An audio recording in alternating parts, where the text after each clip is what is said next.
Hello tanks and tankettes, and welcome to a view replay courtesy of LeftSock here.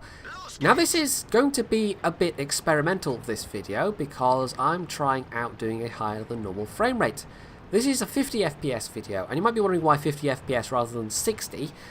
Well, YouTube supports a variety of frame rates these days, 30, 48, 50 and 60, and maybe even higher. I don't know, maybe it will do like 120, but probably not. I don't actually know. But the reason why I'm specifically recording at 50 rather than 60 is I can't really usually get World of Tanks replays to run smoothly enough at 60 when I'm recording. When I'm just playing, easily. When I'm recording 30 FPS, it'll easily keep over 60, but when I'm recording 60, of course, that's more processor intensive and the frame rate of the replays drops rather drastically. However, recording at 50 mostly kept the frame rate above 50, but it does dip in a few places down to the kind of 45, 40 FPS, so I don't know how noticeable that's going to be. So like I said, this is entirely experimental, so I definitely want some feedback about that in the comments section, whether you thought it was smooth or not, what you thought of the quality. So on to the actual game. This is LeftSock in, I've already said who it is, but this is LeftSock in his E25, and he's got pretty good matchmaking, even though it's technically a tier 8 game. There's only 3 tier 8s per side, and in fact the enemy team's got 4. The enemy team actually got the better end of this deal, because they've got a tier 8 artillery and 2 tier 6s, whereas this team's got 2 tier 7s and a tier 6. And the 2 tier 7 arties are Crusader SPs, not known for being the strongest, biggest, baddest artillery at tier 7. In fact, quite the opposite. It's, I think, the weakest gunned artillery at tier 7. However, apart from the enemy arty, the one thing that might cause him problems on the enemy team is the IS-6, and he actually doesn't seem to carry that much premium ammo, which is a little unusual in the E25, because with this gun, which is basically what the Shtug uses down at tier 5, it's kind of lacking in pen for the more heavily armoured targets, and so a lot of people in E25s you see will carry quite a high proportion of premium ammo, just because when you can see things like IS-3s, and these days obviously there's the Japanese heavies. In fact, there's a Japanese heavy on his team that only you need that extra penetration, because there are a lot of like the Japanese heavies especially, you're just not going to pen them any other way. So it doesn't look like there's a lot of action on this flank. That scout came to spot. I think, did they have any heavies? I don't think so. No, wait, they did have a heavy that got wrecked by artillery.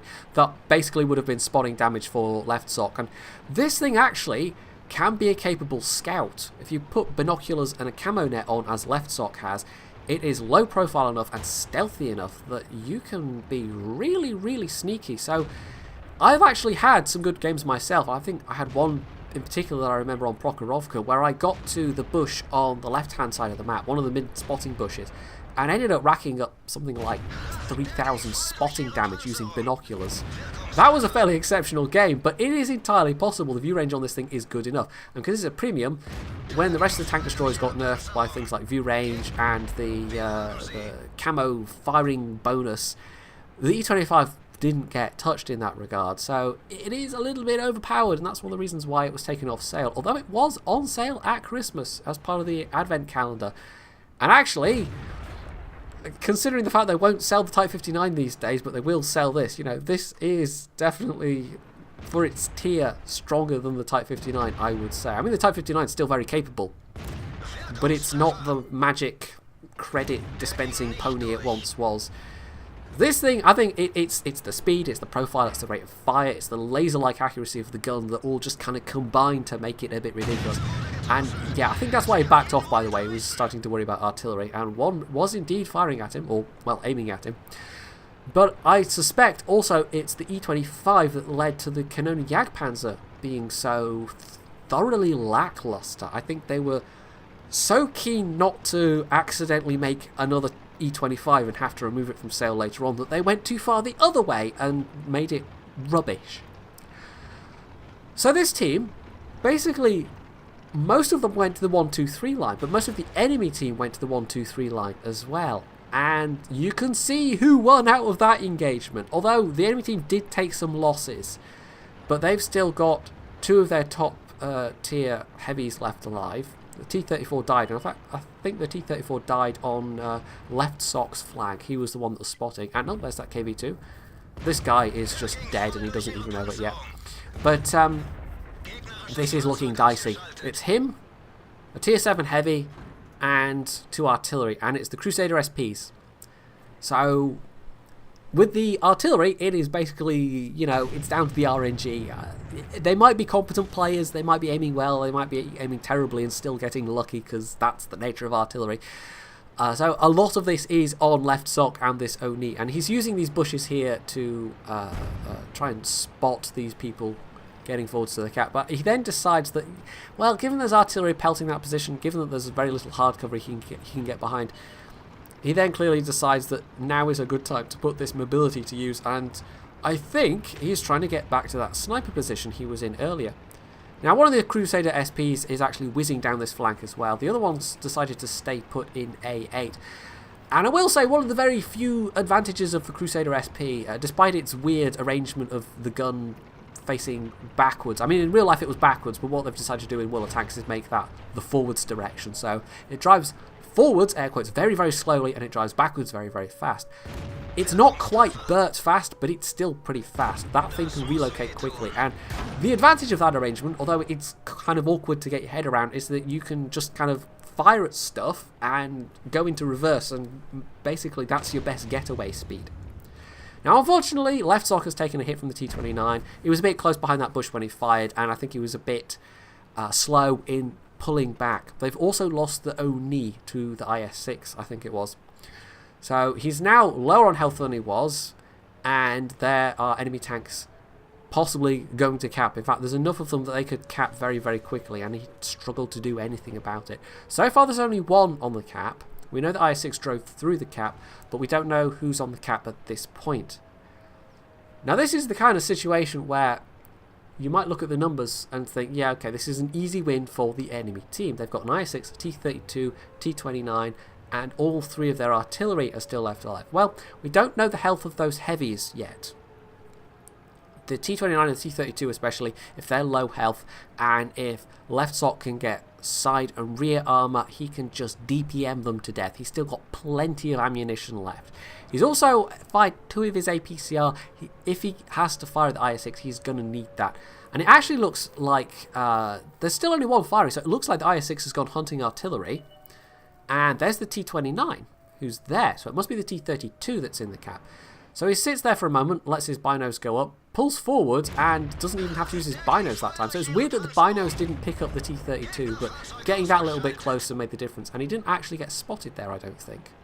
Which is slightly, you know, he was firing from behind no soft cover at all there. So the T-32 maybe had a dead commander, or who knows. Possibly didn't even have a 100% commander, or maybe there was something else going on there. But ordinarily, the T-32's got a pretty good spotting range. Firing out in the open like that, even with the camo bonus that an E25 has, a little bit risky, but he did take the guy down, and that's one less tank. At this point, it would be a nice idea to clear up the artillery, because those 2 enemy heavies that are left don't seem inclined to cap. The Crusader SP is actually also being a little bit active, and he's actually spotted 2 of the enemy arty. And maybe he's been spotted himself, we don't know, but LeftSock is now in a position to at least take shots at one of them. So this is a 3-shot kill, but the rate of fire is just pow, pow, pow. And once an E25 is firing at you, something like an artillery, or really any soft target, I mean, tier 5s, for instance, meeting E25s is pretty horrible, because they can just wreck you, absolutely. They can just pour the fire out, and you're dead, and you can't really do a lot about it. So that's 2 of the artillery taken care of. The FV doesn't seem to have been at the cap, the enemy Bert. He's clearly, and there he is, he's actually just been lit up by our Crusader SP, but still in A8. And that probably means that the Crusader SP there has been spotted himself. So as they seem disinclined to cap, as they seem to want to kill the remaining enemies, well, this actually maybe gives LeftSock an opportunity to pull this back, because they've killed 2 of the enemy artillery. They killed the T-32, who was pretty low health. And it's now down to, well, this, But they're going to lose the Crusader SP very soon. So it's looking even on numbers right now, but it's not going to be for very long. And that guy might do a little damage before he dies, but let's not count on it. So we can see there the IS-6. Oh, he's still got quite a lot of health. Okay, so he basically romped down that flank, and I think the Burt and the other enemy arties probably had a lot to do with how quickly this flank collapsed as well. They just pushed and were aggressive, and the enemy team couldn't really do enough to stop them, so that's unfortunate. So there we go, the Crusader SP I think did a little bit of damage to the IS-6, which is useful, and you know, maybe he knocked out some modules or made the guy's tracks go yellow or whatever. But now at this point it's basically down to LeftSock and the other Crusader SP. So yeah, but this is close though. Given how thoroughly the 1-2-3 line flank just collapsed, they've actually managed to make this a very, very close game. And I mean, I say collapsed, they did. They lost a lot of LeftSock's team died in the process, but they at least did some damage, just not so much to the IS-6. Now, I think the other Crusader SP actually just got in a hit there as well. This is useful because that Crusader SP isn't just hiding in a corner somewhere. He's actively trying to do something to make this a win. A lot of artillery at this stage, well, I say a lot, that's a little bit pejorative, isn't it? But at least some would have just given up. Some would have even just gone and drowned themselves. But this guy is just keeping on swinging. However, a T-29 just popped up behind him. That's not so good. So even if he gets away, LeftSock now no longer has his support. He's also having absolutely no luck with his APCR on this IS-6. Yeah, there's a reason why people call the IS-6 one of the most kind of noob-proof tier 8 premiums, because the armor, when you're top tier, is very tough, and an E25 facing one of these things, unless you get the rear armor, you're gonna struggle. Now, he's actually got 2 HE shells, but we're not at that stage yet. He's also down to his last 2 APCR shells. All of his APCR has bounced, and you see there the Crusader SP not looking so healthy, still alive though. He basically needs unangled side shots on the IS-6, and he actually oh no, that did nothing. He queues up an HE after this one, because we need to decap fairly soon. He needs basically flat side shots. The angled IS-6 is really proving to be a serious problem here. Has another bounce. And he actually now, yeah, he's going to fire an HE, and that one misses. That's unfortunate. Now, also note what he's doing here with the bushes, by the way. He is basically pulling forwards to reacquire and then pulling back to actually fire. Although at this stage he decides to just sit forward. So even though it's kind of cleared through the bushes, and there we go, finally pens. I mean, he got the reset with HE, and that actually right there was a defender medal, given the number of cap points that the IS-6 had. And obviously he decapped and killed that T-32 earlier as well, so it's definitely a defender medal in this. But yeah, if he gets more bounces, well, that's going to be a problem, but hopefully he'll get lucky. Now he's actually being a little more cautious again, and there we go, there's a nice pen. Low roll, but anyway. And that one tracked him. One more, come on, you can do it. Fires blind, gets the kill. Okay, okay. T-29, surely a T-29 isn't that much of a problem. Well, it depends if it's going to be, you know, from the front, from the side, whatever. Also, a problem is the fact that we are a minute and a half away from this being a draw, and there's still 2 enemies left. And the bird is pretty fast. I mean, this is fast, but if the bird has gone somewhere, just is, you know, hiding somewhere at this point, LeftSock's never going to find him. There's just not enough time. In fact, we're almost down to a minute now. So he whizzes back along to see maybe if the T-29, I guess, is defending their cap, or maybe he's still in the middle, we don't know. And this is probably the best thing he could have done. So there we go, we've just hit the minute mark, we're now down to less than a minute. So he sits there just long enough to let his binos come up. No, nothing there, so pulls back. And, oh, well, okay, that solves the mystery of where the Burt is. And the Burt just immediately fires. And having missed, well, he's basically dead. He's a nice 2-shot kill for this thing. So that takes care of one of the enemies, but we're now 30 seconds from a draw. This T-29, we don't know where he is. And that's a top gun for LeftSock, by the way. So this has come down to being very tense. 20 seconds. If the T-29's not here, then it's a draw. It's all over. But there he is. Okay, so LeftSock Unfortunately gets spotted, takes the hit, and bounces a shell in return. Now the arty gets in a hit, and 6 seconds. Come on, reload, reload. This is where you need that rate of fire most. Oh, come on, 1 second. Come on, come on. Oh, wait, what? No, it was a draw anyway. My theory is, and if you noted his ping counter in that game, he was playing at roughly 120 ping average. So I'm going to guess, just based on that LeftSock is on the NA server. Him firing plus that ping delay, that extra ping delay compared to if he'd had like 30, 40 milliseconds, which is what I usually have on EU, that was enough that it just, like the shell must have been just in the air, about to hit the T29, and then the battle ended. So, what can you do? I mean, that was so close, but not quite close enough. That one bounce he had, that one bounce proved to be basically the undoing of the match. If he hadn't snapshotted into the T29's like upper front plate or wherever it was, with that first shot he took after pulling up into those bushes, if that shot had hit and penned, that was the win. That was the win right there. But as it was, no, it bounced. And that was the draw. It was still a hell of a result. I mean, he had 3,000 damage done, over 2,000 assistance damage. He had 1,600 base XP on a draw. And of course, he had the courageous resistance because he had a top gun, a high caliber, and a defender.